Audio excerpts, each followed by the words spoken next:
आज राष्ट्रमेव जयते की शुरुआत लव जिहाद पर न्यूज नेशन के एक्सप्लोसिव खुलासे के साथ। हमने कल राष्ट्रमेव जयते में दिखाया था कि कैसे महाराष्ट्र का अमरावती लव जिहाद का गढ़ बनता जा रहा है। अब इस मामले में कई नए खुलासे हुए हैं। कैसे शहरी और आदिवासी इलाकों में हिंदू बेटियों को बनाया जा रहा है लव जिहाद का शिकार। ग्राउंड जीरो से देखिए यह सुपर एक्सक्लूसिव रिपोर्ट।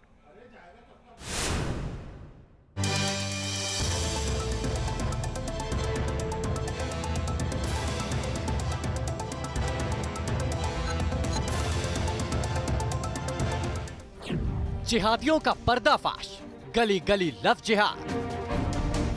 अभी तक तो बहुत सारे मामले आ चुके हैं हमारे सामने। महाराष्ट्र का अमरावती बना लव जिहाद की राजधानी। और आज से नहीं, हमेशा का इनका काम है। आदिवासी की भी कई लड़कियां लेके गई। जिहादी गैंग आता है, हिंदू नाम बताता है। कार चलाता है, दवाखाने की एम्बुलेंस, उसका नाम सोनू था बताते हैं। हिंदू बेटियों को बरगलाता है, बात नहीं बनी तो किडनैप कराता है। ने बस स्टैंड पे उसको किडनैप करके लेके चले गए। तो 2 बुरके पहने हुए थे, इन्होंने लेके गए उसको। मुंबई से करीब 675 किलोमीटर दूर अमरावती लव जिहाद गैंग के टारगेट पर है। करीब 8 लाख की आबादी वाले महाराष्ट्र के अमरावती जिले में पिछले कुछ दिनों से लव जिहाद के मामले काफी तेजी से बढ़ रहे हैं। सलमान, जाहिद और इम्तियाज नाम वाले तीसरी चौथी क्लास फेल से लेकर MA MSc करने वाले लड़के सोनू, सागर और दूसरे हिंदू नाम के जरिए हिंदू बच्चियों को लव जिहाद के अपने जाल में लगातार फंसाते जा रहे हैं। सिर्फ शहरी इलाकों में ही नहीं, अमरावती के आदिवासी बहुल इलाकों में भी कैसे लव जिहाद कैंसर की तरह तेजी से फैलता जा रहा है, इसकी पड़ताल के लिए न्यूज नेशन की टीम निकली अमरावती से करीब 200 किलोमीटर दूर मेलघाट और धारणी इलाके में, जहां बीते कुछ दिनों में ही लव जिहाद के कई मामले सामने आ चुके हैं। न्यूज नेशन की टीम ऐसे लोगों की तलाश में निकली है जो अमरावती में कभी पंच बनकर तो कभी काजी बनकर इस तरीके से लव जिहाद को अंजाम दे रहे हैं ताकि पुलिस रिकॉर्ड में या फिर कोर्ट में उनके सिग्नेचर किसी भी तरीके से प्रूफ ना हो पाए। करीब 5 से 6 घंटे का सफर करके न्यूज नेशन की टीम सबसे पहले धारणी पहुंचे, जहां हमारी मुलाकात एक ऐसे पिता से हुई जिसकी बेटी करीब 1 महीने पहले लव जिहाद का शिकार हुई थी। परिवार से बात की तो पता चला कि लड़के ने हिंदू नाम रखकर लड़की को अपने जाल में फंसाया। सोनू नाम का लड़का एम्बुलेंस ड्राइवर, जबकि लड़की ग्रेजुएट है। ये पूरा मामला लव जिहाद का है और इस तरीके से टारगेट करके हिंदू टारगेट करके ही किया गया है साहब, टारगेट करके ही किया गया है। कैसे? इसके पहले भी इस तरीके की कोशिश हुई थी? आसपास जो है तमाम सारे लोग क्या इसको अंजाम देने के लिए लगे हुए थे? शक तो ऐसी है, शक ऐसी है। तो बहुत दिन से अपने मेरे कोई कान पे बात आई नहीं थी और माता ने समझाई भी थी कि बेटा देखो ऐसा है करके। तो वो लड़की बोले ठीक है पापा, बोले अब नहीं करूँगी। लेकिन इसके बाद में ये मैटर हो गया। इस परिवार ने बातों बातों में ये भी बताया कि लव जिहाद का मामला सिर्फ उनके परिवार तक सीमित नहीं है। बीते कुछ दिनों से यहाँ लव जिहाद के मामलों की बाढ़ सी आ चुकी है। जिस तरीके से धारणी में हो रहा है उसको लेकर क्या कहेंगे आप?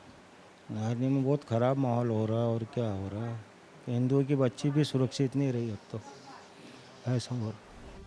ये परिवार खुश नसीब है कि काउंसलिंग के बाद इनकी बेटी इन्हें वापस मिल गई। लेकिन कुछ परिवार ऐसे भी हैं जो आज भी लव जिहाद का शिकार हुई अपनी बेटियों का रास्ता देख रहे हैं। ऐसा ही एक परिवार है धारणी का जायसवाल परिवार, जिनकी बेटी 1 महीने से लापता है, जो कभी घर से बाहर ही नहीं निकलती थी। 1 महीना हो गया सर, और हम पुलिस स्टेशन जा के परेशान हो गए। आकुट भी गए, यहाँ भी गए, मगर पुलिस कॉपरेट नहीं कर रही हमें। क्या हुआ था वो लड़की के साथ? क्या लड़की वो पहले से जानती थी उस लड़के को? किस तरीके से हुआ? आप लगातार कह रहे हैं कि वो कहीं बाहर गई थी अपनी दीदी के पास। लड़की तो सर कहीं जाती नहीं थी घर से, मगर उसकी सगाई हुई तो उसकी बड़ी बहन बोली कि भाई मेरे यहाँ आ जा, मैं अभी 2-4 दिन अपने यहाँ रहे, फिर तेरी शादी जो बोले 2-4-8 रोज में। तो इसलिए गई थी लड़की वहाँ पे। वापस जब आ रहे तो इनने बस स्टैंड पे उसको किडनैप करके लेके चले गए, ऑटो में बैठा के। बाथरूम गए, बाथरूम से वापस आई, 1-2 बुरके पहने हुए थे, इन्होंने लेके गए उसको। इस परिवार का भी मानना है कि लव जिहाद फैलाने वालों का बाकायदा एक पूरा गैंग इलाके में एक्टिव है, जिनके टारगेट पर धारणी और मेलाघाट जैसे आदिवासी इलाकों की आदिवासी लड़कियां होती हैं। लव जिहाद के चंगुल में फंस चुकी बच्चियों को छुड़ाने के लिए कई संगठन एकजुट हुए हैं, लेकिन उसके बाद भी ये मामला खत्म होता नहीं दिख रहा है। लोग बता रहे हैं कि 2-3 मामले सामने आए। हाँ, ये महीने के ये दूसरा मामला है और कुछ 4-5 प्रकरण हमारे सामने आए हैं। जो अभी लड़की पीड़ित थी, उन्होंने भी उनके काउंसलिंग में लगभग 18 से 20 लड़कियों के नाम बताए हैं। तो उसमें से कुछ 4-5 पालकों से मैंने संपर्क किया है, उनके ख्याल में भी ला के दिया कि ऐसे ऐसे घटना है और हमको सावध रहना चाहिए और हमको संगठित रहना चाहिए। और यहाँ पर क्या है कि ये जो बताते प्रेम प्रकरण, हम पुलिस स्टेशन में जब मामला जाता है तो पुलिस वाले बताते हैं कि ये तो लड़की बालिग है। तो भाई बालिग है ठीक है, पर ये लव प्रकरण वगैरह कुछ नहीं है, लव जिहाद है सीधा सीधा। अभी इसके पहले भी हिंगन घाट की एक लड़की यहाँ पर आई है, वो एमए इंग्लिश लड़का है और लड़का वो मैकेनिकल है। ऐसा कुछ नहीं है, लव जिहाद के प्रकरण बहुत सारे हैं।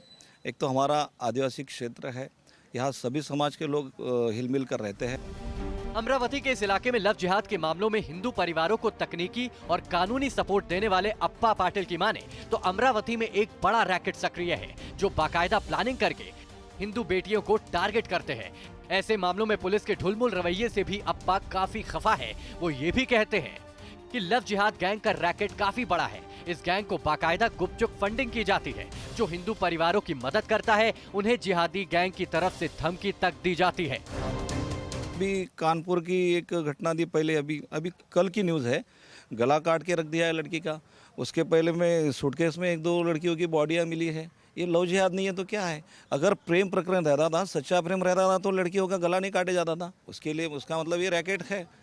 वो बहुत सारे लोग इनको फाइनेंस भी करते हैं। हमारे नज़र में तो बहुत सारे प्रकरण आए हैं। जानकारी के मुताबिक अमरावती के इस इलाके में अभी तक 60 से ज्यादा लव जिहाद के मामले सामने आ चुके हैं। 20 केस करीब ऐसे हैं जहां लव जिहाद गैंग के निशाने पर हिंदू लड़कियां हैं। ऐसे में यहां सभी हिंदू परिवारों को सतर्क रहने की सलाह दी जा रही है। अमरावती के धारणी से अभिषेक पांडे के साथ टीम न्यूज नेशन। अमरावती से लव जिहाद का जो मॉड्यूल सामने आया है, उसके बाद अमरावती की पहचान हिंदुस्तान में लव जिहाद की राजधानी के तौर पर हो रही है। आखिर क्यों अमरावती को लव जिहाद की राजधानी कहा जा रहा है? सवाल यही है, कैसे खेला जाता है लव जिहाद का ये पूरा खेल? इसके पीछे क्या मॉडस ऑपरेंडी है, इस रिपोर्ट में आपको दिखाते हैं।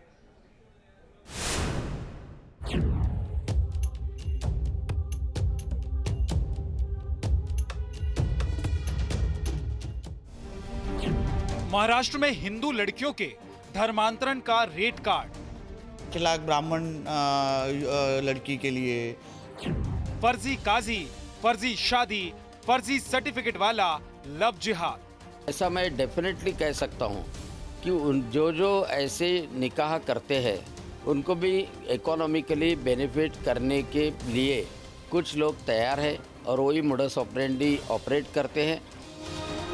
अमरावती में लव जिहाद फैक्ट्री पर एक्सप्लोसिव खुलासा। महाराष्ट्र के अमरावती में लव जिहाद के जो मामले बढ़ रहे हैं, उसके पीछे बाकायदा पूरा बड़ा रैकेट काम कर रहा है। हिंदू लड़कियों को फंसाने का रेट फिक्स है, किस लड़की को टारगेट करना है इसका प्लान तय है, शादी कैसे करानी है, काजी कौन होगा ये भी फिक्स है। खबरों के मुताबिक लव जिहाद के लिए काम कर रहा रैकेट या तो बेहद गरीब लड़कियों को अपने जाल में फंसाता है या फिर अमीर और बड़े घरों की लड़कियों को, जो लोक लाज के डर से इसके खिलाफ आवाज ना उठा पाए। सबसे पहले लव जिहाद गैंग का मॉडस ऑपरेंडी आपको समझाते हैं। इनके टारगेट पर ज्यादातर नाबालिग हिंदू लड़कियां होती हैं। पहले मुस्लिम लड़के सोशल मीडिया पर दोस्ती करते हैं, हिंदू नाम रखकर कराई जाती है लड़के की पहचान। लव जिहाद के लिए लड़कियों का भी इस्तेमाल किया जाता है। मुस्लिम लड़कियां हिंदू लड़कियों को सहेली बनाती हैं। जब लड़की का पूरी तरह ब्रेन वॉश कर दिया जाता है तो बारी आती है शादी की। खबरों के मुताबिक फर्जी शादियां कराने के लिए अमरावती में कई संस्थाएं एक्टिव हैं, जो अवैध शादी को वैध बनाती हैं। ऐसी ही एक संस्था चंद्र विलास के खिलाफ जाली सर्टिफिकेट बनाकर अवैध शादी कराने के मामले में एफआईआर दर्ज की गई है। फर्जी शादी कराने के लिए भी इस गैंग ने ऐसा प्लान तैयार कर रखा है जिसे सुनकर आपके पैरों तले जमीन खिसक जाएगी। गौर से सुनिए, इस शादी के काजी और गवाह सभी फर्जी होते हैं। इसके लिए इनके टारगेट पर दूर दराज के आदिवासी मजदूर होते हैं। ये गैंग इन मजदूरों को फर्जी शादी के दौरान नकली काजी बनाता है। इन्हीं में से कुछ मजदूरों को विटनेस बनाया जाता है और शादी के सर्टिफिकेट पर सिग्नेचर लिए जाते हैं। इन मजदूरों का कोई रिकॉर्ड नहीं होता है, इसलिए जब भी किसी मामले का खुलासा होता है तो पुलिस के हाथ खाली रहते हैं। मैं डेफिनेटली कह सकता हूँ कि जो ऐसे निकाह करते हैं उनको भी इकोनॉमिकली बेनिफिट करने के लिए कुछ लोग तैयार हैं और वही मोडस ऑपरेंडी ऑपरेट करते हैं और उसके कारण ही ये लव जिहाद की प्रक्रिया बहुत ज़्यादा अमरावती में बढ़ रही है। बीजेपी विधायक नितेश राणे का दावा है कि लव जिहाद का ये गंदा खेल सिर्फ अमरावती तक सीमित नहीं है, बल्कि पूरे महाराष्ट्र में ये सिस्टमेटिक तरीके से चल रहा है, जिसमें हिंदू और सिख लड़कियों को फंसाने के लिए पूरा रेट कार्ड तक फिक्स है। वो लड़कों को 200 रुपये पर दिन बाइक घूमने के लिए बाइक और अलग अलग रेट कार्ड के हिसाब से हिंदू लड़कियों को कैसा फंसाया जाए, इसके लिए एक बाकायदा एक रेट कार्ड हाथ में दिया जाता है कि जिससे 5 लाख ब्राह्मण लड़की के लिए, एक 4-4.5 लाख पंजाबी और सिख लड़की के लिए और दूसरे अलग अलग रेट दिए जाते हैं। तो इस तरीके के जो मामले हैं जो बड़े पैमाने पे आते हैं। अमरावती में लव जिहाद गैंग इतने एक्टिव हो चुके हैं कि उनके चंगुल से एक लड़की को छुड़ाया जाता है, तब तक ये जिहादी गैंग कई और मासूम बच्चियों को अपने जाल में फंसा लेता है। अमरावती से अभिषेक पांडे के साथ टीम न्यूज़ नेशन।